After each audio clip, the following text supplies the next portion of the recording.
Hi, Debbie. It's Kevin Sylvester here, And Basil Sylvester. and we are the co-authors and, in some ways, co-illustrators of this brand new book. We have a physical copy. How does that feel? It feels good. All my friends got copies before me, so they were texting me pictures of it, and I was like, "Looks great." I've never held it, but yeah, it's hardcover. So I know, and I always like when, I don't know, it always feels special when you like take off the dust cover and you have that little bit outside. Yeah, actually, wait. Let's show them the spine because it's silver. Yeah, silver spine. So Debbie asked us to answer a few questions. Question number 1 from Debbie was, why did we work together and did we enjoy it? She asked how did it go, but I think what she really means is did we enjoy it? No, we did, I think. I enjoyed it incredibly. It. So what happened was that Suzanne Sutherland, who you worked with when you were at Groundwood, and I think sort of through Sheila Berry, the late and great Sheila Berry. Yeah, she's like a mutual friend and colleague, and she works at HarperCollins. She's the head children's editor. And had asked us if we would consider writing a book about a non-binary kid, and what would that look like. Yeah. And honestly, the ideas just started popping in our head. Right, because we'd already worked on a book proposal together. Like, we'd already planned on writing something together, and then it sort of morphed into what ended up becoming Zed. So, first, within 24 hours of her original query, we had sort of an idea, a character design for Zed, actually. Yep. And worked on a lot of the outline that first 5 days. Like, we basically wrote the entire outline, I would say, in like 72 hours. Well, and actually, we even had, I'll throw some of the originals here onto the edited version of this interview. Yes. But we even had some drawings that found their way into the final book. Yeah, that like one. This one here. I won't give anything away, so I'll hide the text. And apparently Baz as well. But this is a picture that I think we drew before we even had our first meeting. Yeah, we went in. We brought it to her, That's right. And we, I think you tweeted it, like, I back might have, in 2019. Anyway, this is but that tangential. It was not that tangential because it showed, I think, how enjoyable it was to jump into this, and how, I'm not going to say unexpected, but how fun it was to work together and see how seamlessly that actually worked right from the beginning. Yeah, we didn't, like, it's funny because we would have, like, whatever fights about, like, not actually fights, but, like, we'd have a disagreement about something else, like, do the dish or something, and then it would be like, it's time to work, and then we would just be like, okay, writing hat on. We turned out to be really good collaborators. I don't know if I would have necessarily anticipated that. I would not have necessarily anticipated that either. I would have hoped for it. Yeah. Everyone else said that we were going to work terribly together, but then basically what we did was we worked on the outline together, and then we would kind of go through it, sort of chapter by chapter, but not as systematically as that. And then it would be like, oh, I'm excited to write this part. I'm excited to write this part. Yes. We'd separate. I would write, you would write, and then we would sort of get back together and read each other what we'd written. And that was the amazing part for me. I'm actually working on another manuscript now, and I keep going, man, I wish Baz was here, sitting next to me to run lines, basically. The most important part, I think, of writing this book was how much reading out loud we did. Yeah. Because basically we would read basically every section out twice. Be like, we'd read it out, no interruptions, and then we'd kind of go back to the beginning of the section, read it out with the other person who wasn't reading would have made comments, and then it was sort of like a call and response. So almost everything in the book we have read out loud to each other at least twice. It made the dialogue hum better. It made a lot of the jokes land better. Yeah, that was good too, because the book is so sort of like humorous, lighthearted. It really helped to have a built-in audience, because I think when you're writing by yourself, you're like, well, that made me laugh, but you don't always know. It's why I like doing school visits too. Yeah, it's because when you read stuff out loud and you get a reaction from someone who's not your own brain, you actually test it. Yeah, for sure. Yeah, so there was a lot of there's a lot of workshopping that went on. So. Yeah, instant workshopping, which made it smooth and fun. Instant workshopping and instant editing as well, where it was like you would read something, or I would read something, and it would be like, it would immediately get fixed if there was a problem. So by the time we handed in our first draft, like we had sort of gone through almost like everything. 3 drafts already just through working between ourselves. True enough. Which is actually okay. So because Debbie also asked us about like advice for other writers, read out loud. Read out loud, yeah. And work with someone. Yeah, I would say definitely read it out loud. Send it to someone you trust who's going to respect your work and not just send back a bunch of like, either send back a bunch of comments that they hated it, or when you ask them what they thought, they're just like, it was good. You don't want that. Honestly, my advice is like, join online communities. Yes, if also you good. Can. I feel like that's also in our book.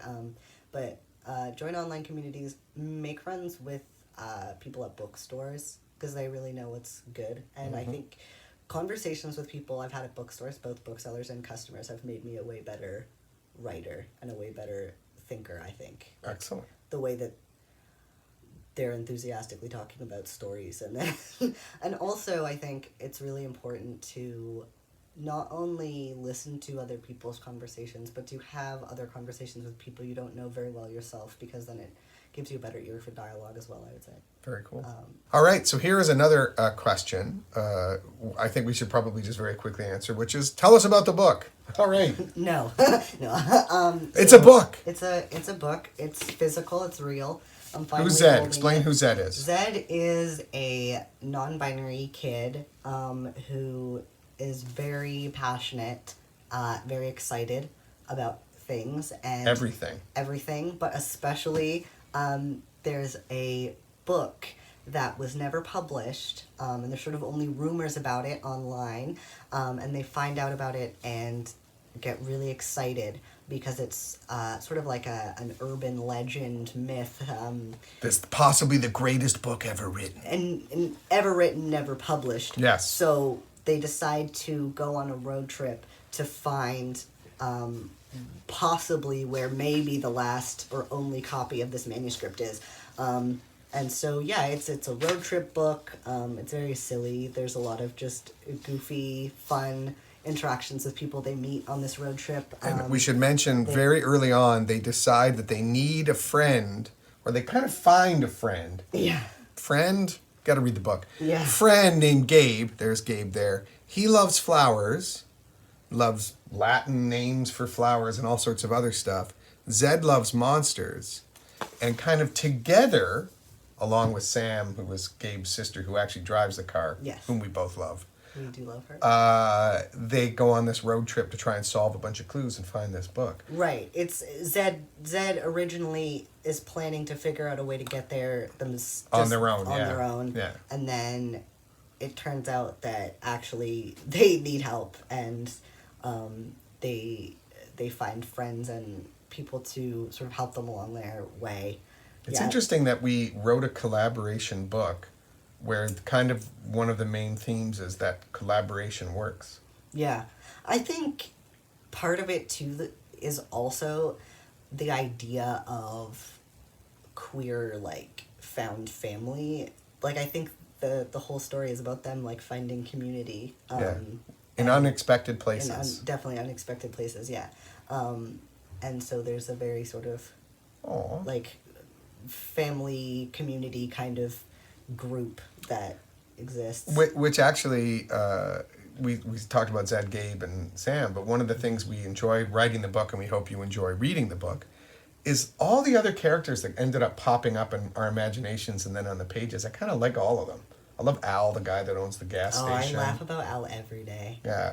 We won't give too much away, Not but too there's much, there's a mosaic of characters Yeah. that they meet along the way, and each one of them, just going by what you're saying, I think does reflect a different type of oddball weirdo. Yeah, there's a lot of weirdos in this book.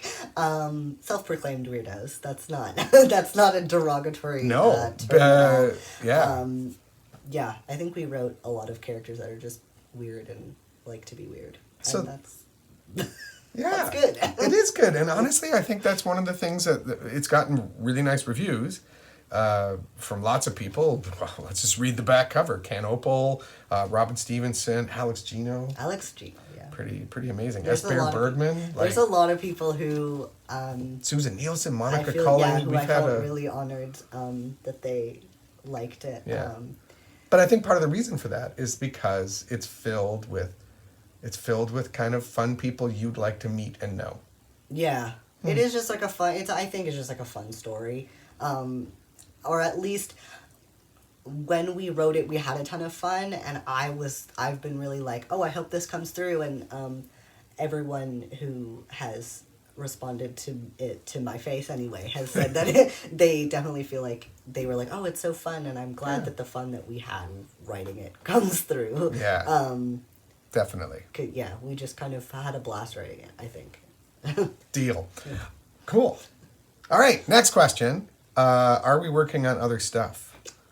We're always working on other stuff. I have a bunch of books that I'm working on. Oh, I'm actually really excited about the one that you're working on now. Which is the one I'm having some trouble with. So Yeah. good, I'll call you up to the attic studio later and you can help me write it.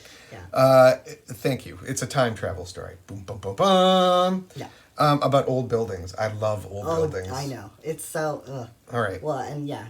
I mean, my new neighborhood has so many nice old buildings that you can explore. It's very lovely. So in a way, actually, that is a book we sort of worked on together in the sense that when I was trying to think of the best ways to do it, you and I had a lot of conversations about what would work and what wouldn't. But just putting that aside, you and I should go back. And we were working on a story before we got approached about Zed, about a ghost who haunts a building that no one lives in. Yeah. No, it's a new building that nobody lives in yet, and it's because they've run out of spooky old buildings to put them in. Yeah. And honestly, I think about that book every day. I want to go back and rewrite that one. It's goofy. I think we should. Anyway, but yeah, I would write another book with you. I would write another book with you too. Ooh, who was it? Oh, it was Vancouver Writers Festival. Said, ooh, maybe you could do this as part of a series. I've had a couple people be like, "When's the sequel?" Who knows? Yeah. We won't give anything away about this book, but yeah, that would be fun. I think, yeah. I mean, I think.